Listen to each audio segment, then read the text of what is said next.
When war erupted across Europe and the Pacific, both sides poured resources into tanks, planes and weapons that the world had never seen before. Yet, behind all that modern power, some of the most effective defences were not new at all. They were borrowed from the playbook of the Middle Ages. Soldiers dug ditches, built barriers, used fire, and relied on deception in ways that would have been familiar to a medieval commander. This connection between past and present reveals a truth every survivalist knows well. Technology changes, but human ingenuity repeats itself. What worked to defend a castle gate often worked just as well to slow down a tank. Simple earthworks were as valuable as walls of stone. Medieval strongholds depended on thick walls and earthen ramparts to absorb blows and give defenders cover. In World War II, concrete and steel were added, but the logic stayed the same. German forces built the Atlantic Wall, a modern version of castle fortifications, with reinforced bunkers and firing slits that mimicked gatehouses. Soviet troops defending Moscow dug endless trenches and berms using earth as their shield, just like medieval defenders once did. The takeaway is that earth remains one of the most accessible and effective materials for protection.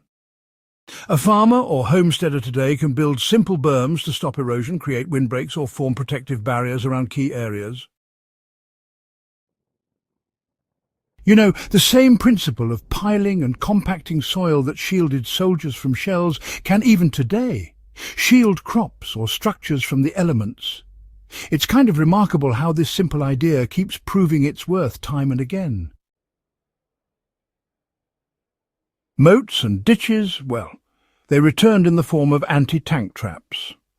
Back in the day, castles often relied on moats and ditches to stop or slow attackers. But in the Second World War, the enemies were no longer knights on horseback, but tanks and armoured trucks. Tank ditches, deep cuts in the ground with steep edges, were dug across defensive lines. It's interesting, isn't it, how old tactics adapt to new threats. When a vehicle drove in, it became stuck, exposing it to fire. This method was used heavily on the Eastern Front, where Soviet engineers carved massive trenches to break up German armoured charges.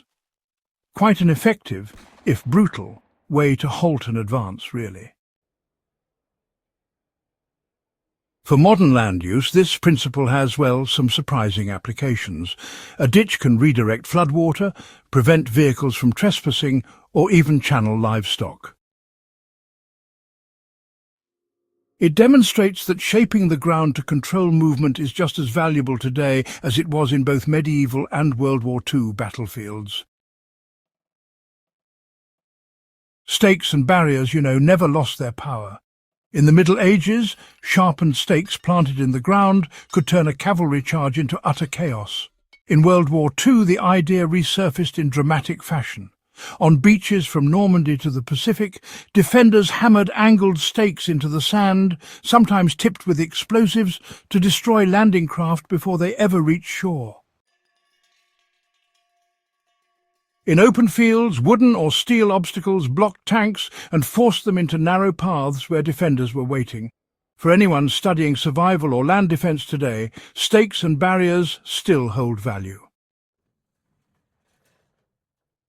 A line of heavy posts can block vehicles, a row of sharpened branches can keep animals out, and barriers can be used to funnel movement into areas you control. The method did not change, only the scale and the target. Fire, remained one of the most reliable deterrents throughout history. One of the most fearsome sights in medieval sieges, honestly, was boiling oil or burning pitch poured down on attackers. And then, in the Second World War, defenders turned to fire in a different way, digging fuel-filled trenches that could be lit when tanks approached. During the Soviet defense of Moscow, these flaming barriers actually halted German armour, just as fire had once stopped siege towers rolling toward castle walls. The idea of fire as a tool of defence carries into modern preparedness, though in a much more controlled way. Fire breaks, for instance, are strips of cleared land or ditches designed to stop wildfires. The principle is the same: use fire, or, the absence of it, to create a protective line. Camouflage and deception were as valuable as weapons. Medieval defenders often relied on trickery, hidden gates, false walls, or, even feigned retreats to outwit their enemies. In World War II, deception reached a new scale. Inflatable tanks, wooden planes, and honestly, even entire dummy airfields were built to confuse enemy scouts. The British starfish sites lured German bombers away from cities by creating fake burning towns in the countryside. This principle of deception isn't just something from the pages of history. A survivalist or homesteader today can, use the same logic by disguising their supplies, setting up decoy areas, or even using natural cover to hide valuable resources. Camouflage is still, honestly, as relevant as ever. It really shows that misleading the eye can be just as powerful as meeting force with force. These methods, they really show how old wisdom finds its way into new wars. What stands out when you look at both medieval and World War II defences is not just the reuse of old tactics, but the way they were, adapted. A moat became a tank ditch, a row of stakes turned into a wall of steel obstacles, and a castle gatehouse that became a concrete bunker. Fire from boiling oil became, walls of flame from gasoline. The essence never changed. It was about using terrain, obstacles, and, psychology to gain an edge. For modern history buffs and practical-minded learners, these examples are more than curiosities. They prove that knowledge, once gained, is rarely lost. It evolves, waiting to be called upon again when conditions demand it. Whether defending a medieval stronghold, a World War II bunker, or a piece of land today, the same lessons apply. Use what you have, shape the ground to your advantage, and never underestimate the power of simple tricks. Just a few closing thoughts on the continuity of defence. The connection between medieval and World War II defences reveals something, vital about human history. In moments of survival, people return to proven methods. Technology may change the tools, but the strategies endure. These revived tricks are not just lessons in war, they are reminders of resilience, creativity, and the enduring wisdom of old ways.